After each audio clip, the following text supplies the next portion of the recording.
Chapter 8. Heist. Help! As Max Ernest ran screaming through the familiar double doors of the emergency room, he was overwhelmed by a flood of memories. He felt almost sentimental, remembering the time he came in for the Slurpee-induced brain freeze, so intense he was convinced that he had frostbite his prefrontal lobe. If you are curious, the pretenal lobe is the part of the brain that integrates the five senses. The night he forgot that he'd eaten red beets and was so alarmed by the color of his pee that he called 911 and started to dictate his last will and testament to the phone operator. The supersized, genetically mutated head lice that had turned out to be only cookie crumbs left on his pillow after a midnight snack. The extra strong strain of poison oak that he was certain had spread from the outside of his liver and not to his kidneys. The splinter he was positive was tapeworm. The hiccups he proved he had lung disease. The runny nose that meant he had a cerebral hemorrhage. The athlete's foot that indicated his intercept skin cancer or possibly elephantis. In the past, due to the frequency of his medical complaints, Max Ernest had been accused of such things as paranoia, hypochondria, not to mention alarmism and hysteria. But there was another way to look at it, he decided as he ran through the waiting room, a blur of fluorescent lights, hobbling patients, crying babies. What all his ailments had in common was that they were products of powerful creative imagination. He had a surplus of brainwaves, according to Benjamin. That was his problem. And a good thing it was too, because he would need to summon all those paranoia powers and more in his next few moments. Only true superheroes of hypochondria and master presenter of medical symptoms, a world-class warrior, a true warrior of words, could create an emergency big enough to draw hospital staff from the upper floors. Help! Help! Help! He screamed again and again at the top of his lungs, grateful that he no longer seemed to have any trouble exercising his vocal cords. And then he dropped to the floor withering and frailing his arms. As soon as the first ordinary rushed over, Max Ernest started fluttering his eyelids and looked upward so that the whites of his eyes showed. And then he pris de resistance a bit down in the mouth and erupted with foam. Lab had given Max Ernest his last sample of volcano gum after Benjamin did a little justice with globby mind reading and gently threaded to tell the words that he found out, only of respect for the deal they struck. I won't reveal Glob's shameful secret here. All I will say is, while insignificant, they were plentiful. Watching through the window, Benjamin smiled. Max Ernest was a skilled actor. Thought not. Benjamin reflected on satisfaction as skilled of an actor as Benjamin himself. Turning away from the delightful comic spectacle of Max Ernest's staged epileptic fit, Benjamin walked quickly towards the hospital's main entrance. Inside, a light was flashing over the front desk. The nurse behind the desk stood with her back to the door, listening to the intercom. All available staff to the emergency, please. All available staff. Quickly glancing around the room to confirm it was empty of incoming patients, the nurse left her post and rushing off to the direction of the emergency room. It was just as they planned, or rather just as Benjamin had planned. There were one or two key parts to the evening agenda that he would conveniently fail to mention to Max Ernest. If all went swimmingly, Max Ernest would never know what an important moment he was missing. Not until it was too late, anyways. Consulting Max Ernest's speculative detailed map, Benjamin proceeded towards the third elevator from the right, the one marked PICU. Thank you, Max Ernest, he thought, and to think I'm supposed to be the one helping you. When this is all over, I'll have to send you a present. Some new magic tricks, perhaps. He had a hunch Max Ernst would soon be waiting nothing more than a disappear and a puff of smoke. Poor Max Ernst. But now the three nurses, two ordinaries, and doctor were standing in a circle around a tragically little boy lying on the floor. Would-be patients in the waiting room chairs staring with a mixture of curiosity. What is wrong with this guy?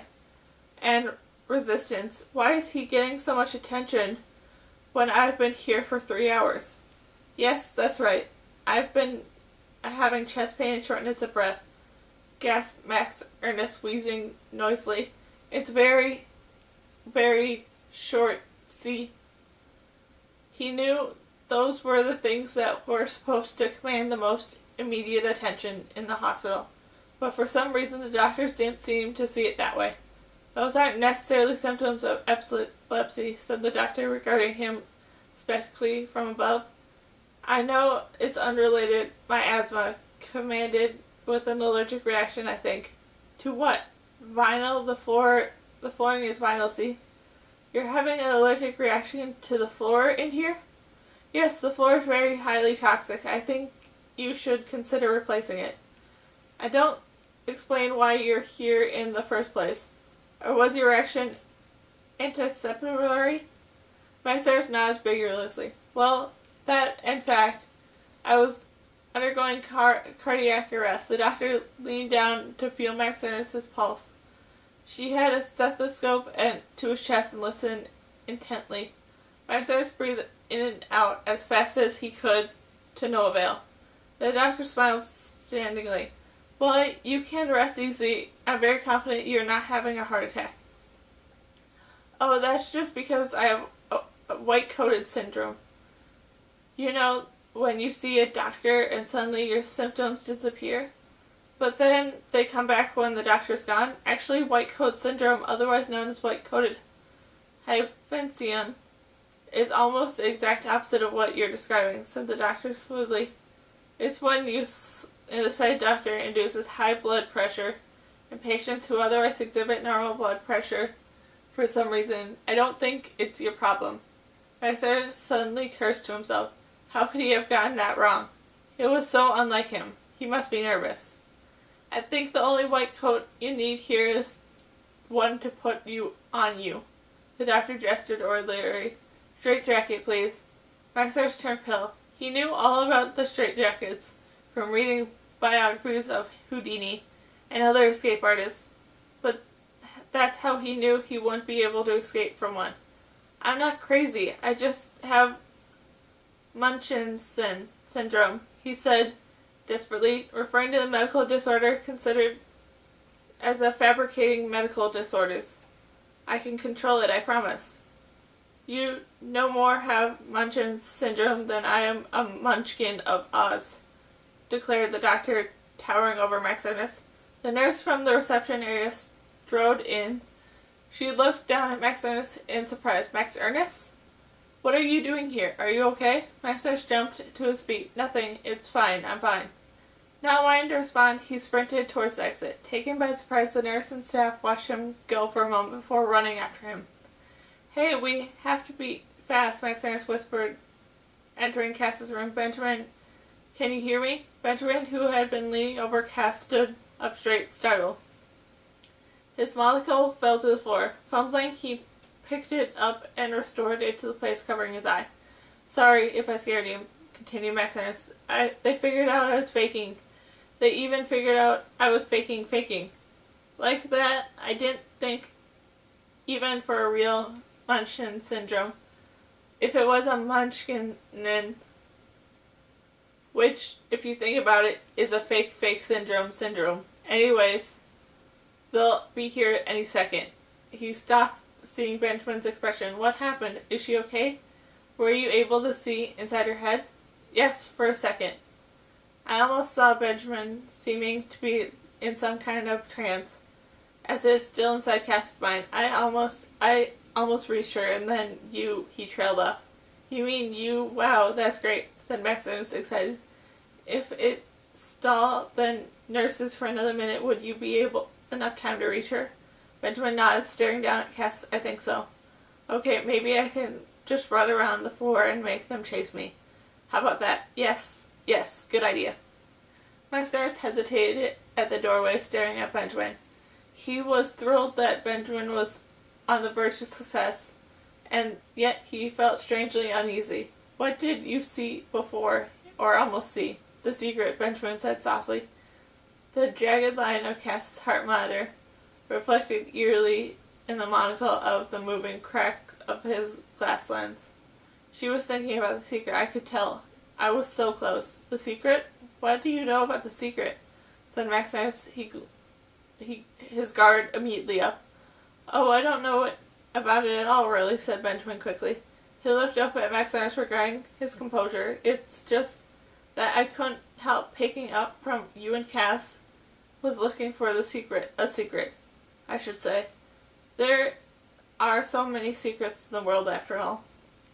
Right, I guess I should have tried to hide it more, said Max Ernest, but I did try to hide it, and my mind couldn't be that transparent, he thought. Perhaps, but I would have seen it anyways. But you said you never looked into people's mind without asking, Max Ernest thought, but he didn't say that out loud. Now go, said Benjamin, no longer in a trance-like state. He appeared completely alert and on edge, and even I need to be alone.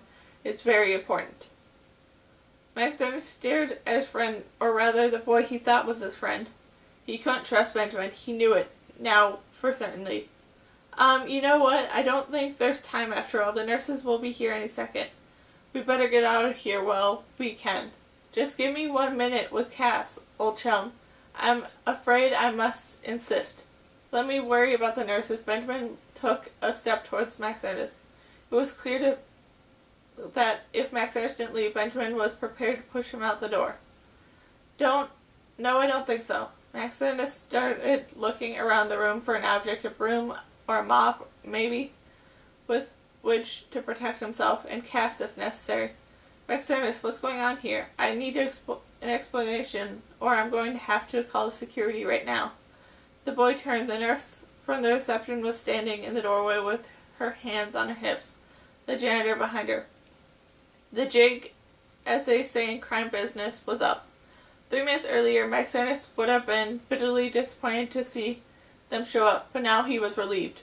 Sorry, wrong room, said Benjamin, quickly looking for my granny.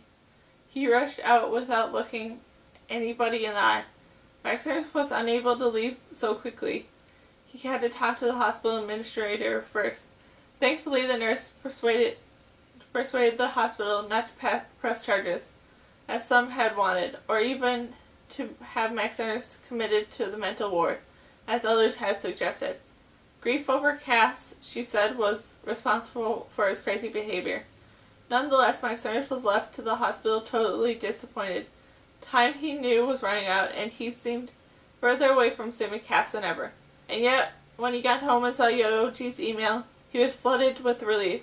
While Cass's condition was critical, at least one tragedy, and potentially drastic one, had been averted. It turned out Max Ernest had been right to trust Benjamin. The right he had possibly could have known. Message from Yoji. Listen, bro. You are being played harder than air guitar in front of the bathroom mirror. You got back from Fiji and saw your email about Benjamin. Sounded so random the way he changed, so I did a little name search. Nothing. But then I looked up the school you went to, and guess who's head of school? The new Promethean, the guy named, drumroll please, Lucario Bungario. Dr. Franklin L?